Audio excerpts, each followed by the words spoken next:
my channel and welcome to my another new study blog. Today 44 days of 60 days challenge. I hope তোমরা সবাই খুব ভালো আছো আর আমিও খুব ভালো আছি। তো আজকে দিনটা আমি এখান থেকে শুরু করছি। তো সারা দিন কি করব পুরোটাই তোমাদের সাথে শেয়ার করব। আজকে আমি আমার এমটিএস এক্সামের ইংলিশ নিয়ে কিছু ডিসকাস করব। ইংলিশে আমার কোন কোন চ্যাপ্টার থেকে কি কোশ্চেন দিয়েছিল পুরোটাই তোমাদের সাথে আমি শেয়ার করব। তো ভিডিওটা স্কিপ না করে পুরোটা দেখবে, আশা করছি তোমাদের হেল্প হবে। বিশেষ করে যারা এমটিএস এক্সাম দেবে আগামী দিন তাদের অনেকটাই হেল্প হবে। যেহেতু আমার ফার্স্ট ডে এক্সাম ছিল, আমার অনেকটা এক্সপিরিয়েন্স হয়েছে এক্সাম প্যাটার্ন নিয়ে, এক্সামের কোশ্চেন নিয়ে। তো তোমাদের সাথে পুরোটাই শেয়ার করছি, যেহেতু তোমাদের যাতে কিছুটা হেল্প হয়। তো ভিডিওটা পুরোটা দেখো, আগে আমি কি করছি পুরোটাই তোমাদের সাথে শেয়ার করব। আশা করছি অনেকটাই ইনফরমেটিভ হবে আর তোমাদের অনেক হেল্প হবে। ইংলিশের সিলেবাস বলতে এই যে তোমাদের ফার্স্ট টাইম যেগুলো দেখাচ্ছি এইগুলো কিন্তু ইংলিশ অনলি এমটিএস এক্সামের জন্য না, যে কোনো কম্পিটিটিভ এক্সামের জন্য কিন্তু ইংলিশের এইটুকুনি সিলেবাসই কিন্তু ফলো করতে হয়, যে কোনো এক্সাম। তো দেখো ফার্স্টে রয়েছে যেমন preposition, correct spelling, narration, voice change, idioms and phrase, one word substitution, synonyms, antonyms, proverb, error correction, fill in the blanks, degree, prefix, suffix আর জাম্বেল। এই হচ্ছে ইংলিশের সিলেবাস, টোটাল 14। তো তোমার যে কোনো exam, any exam for English syllabus এই, তুমি যদি এই কটা চ্যাপ্টার যদি ভালোভাবে কমপ্লিট করতে পারো, আমার মনে হয় না কোনো এক্সামে তোমাকে আটকাতে পারবে।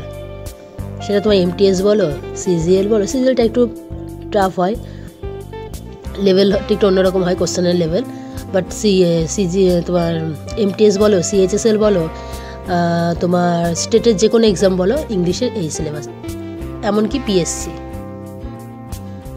তো তোমাকে আমি যেটা এখানে দেখাচ্ছি যে প্রিপোজিশন থেকে মানে এমটিএসে আমার কটা কোশ্চেন এসেছিল, টোটাল 25 কোশ্চেন হয়। 25 কোশ্চেনের মধ্যে কোন কোন চ্যাপ্টার থেকে কটা করে কোশ্চেন দিয়েছিল সেটাই তোমাদের সাথে আমি আজকে শেয়ার করবো।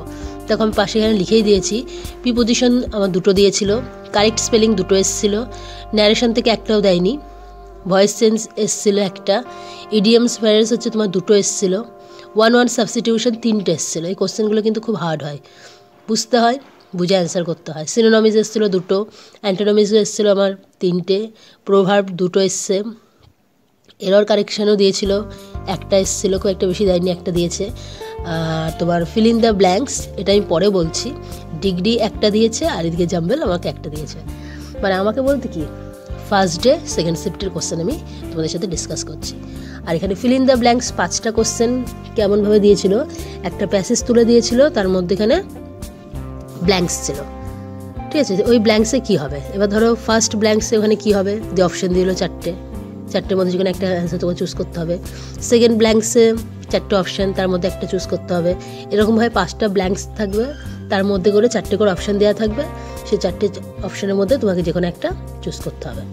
এই হচ্ছে ফিল ইন দ্য ব্ল্যাঙ্কসের প্যাটার্ন। তো এই হচ্ছে তোমার পুরো টোটাল হচ্ছে ইংলিশের সিলেবাস। যেহেতু আমি এমটিএস নিয়ে ডিসকাস করছি, তো এমটিএসের পুরো ইংলিশ সিলেবাস। যাদের হাতে এখনও টাইম আছে, তোমরা যদি মনে করো যে ইংলিশটা একটু ভালো করে দেখার টাইম পাচ্ছ, যাদের নভেম্বরে এক্সাম রয়েছে, আমি বলবো পুজোটা সেভাবে বেশি মাতামাতি না করে একটু পড়াশোনার দিকে ফোকাস করো।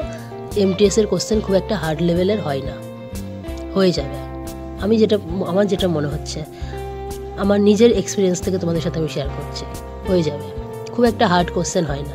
যাদের আজকে এক্সাম রয়েছে তারা বুঝতে পারবে এক্সাম দিয়ে এসে যে কোশ্চেন লেভেলটা ঠিক কেমন হয়েছিল। হয়তো তোমাদের প্রবলেম হতে পারে কোথায় গিয়ে জিকের কারেন্ট অ্যাফেয়ার্সে গিয়ে তোমাদের একটু প্রবলেম হতে পারে, কারণ কারেন্ট অ্যাফেয়ার্সে কোথা থেকে তুলে দেয় ভাই কেউ জানে না।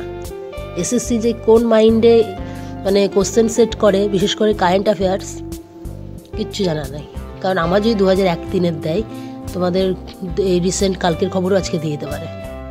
তার জন্য এনি টাইম আমাদের আপডেট থাকতে হবে, সমস্ত কিছু আমাদের জেনে যেতে হবে। কারণ এই অনলাইন এক্সাম, আবার বিশেষ করে এসএসসির এক্সাম এরকমই কিন্তু হয়, বুঝে গেছে। তো যাই হোক, আমাদের ইংলিশ এই কটা চ্যাপ্টার ভালো করে দেখতে হবে। যাদের হাতে টাইম আছে তাদের একটু ভালো করে দেখতে হবে। অন্য সাবজেক্টগুলো যদি রেডি হয়ে থাকে, ইংলিশের ওপর এই কটা চ্যাপ্টার ভালো করে ফোকাস করো। আমি তোমাদের 90% গ্যারান্টি দিচ্ছি তোমরা কমন পাবেই, যদি এই কটা চ্যাপ্টার ভালোভাবে দেখে যাও। আর তোমাদের হচ্ছে এদিকে ইংলিশে ভালো নাম্বার পেতেই হবে, ইংলিশ জিকে, বোঝা গেছে?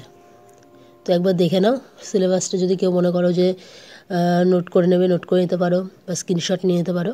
এবার আমার এই যে 14টা যে চ্যাপ্টার রয়েছে তার মধ্যে থেকে কিন্তু আমার এই দুটো একটা করে 11টা করে কিন্তু আমাকে এক্সামে দিয়েছে। এবার তোমাদের পার্টিকুলারলি আমি এরকম বলতে পারবো না যে এই কোশ্চেনটা দিয়েছি, দেখো এই কোশ্চেনটা দিয়েছি আর এরকম তো মনে থাকে না, সে আমি এক্সাম দিয়েছি 30 তারিখে, আজকে তোমাদের সাথে আমি ভিডিওটা বানাচ্ছি, আমার পার্টিকুলারলি তো মনে থাকে না যে এই কোশ্চেনটা দিয়েছি, কারণ এর মধ্যে কত কিছু আমি পড়ে নিয়েছি।